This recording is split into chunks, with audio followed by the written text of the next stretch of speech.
Good morning. Just want to take a few moments with you in the Word. We know that in the Word it lets us know that we're not to forsake the assembling of ourselves, as the manner of some is, even as that day approacheth. And we talk about that regarding not forsaking the assembling at church. And it certainly does mean that.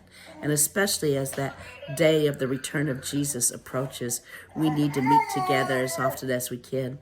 But not just in church, but to meet as a family, when it comes to fellowship with one another.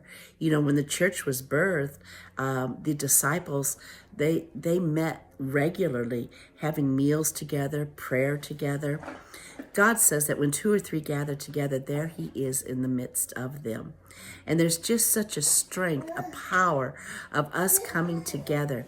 We encourage one another. We build one another up. Our bonds get tighter. I know we live in a very busy time, but in that busy time, we need to find time to have fellowship with one another, having that time where we get to come together and just share our lives with each other.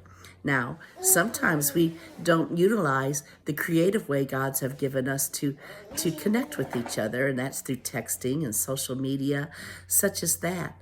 But then the other side of that coin is we can become dependent on that and not have the human contact. And we are not designed to live without human contact. One of the worst things that had happened during the pandemic is when we were isolated from one another. And I believe our young people are still recovering from the effects of that. So just make sure that you're having that fellowship, especially as we find that we're getting closer and closer to the return of Jesus. Don't forsake the assembling of yourselves at church, and don't forsake the assembling of yourselves outside the church walls. I love you, and I look forward to being with you the next time.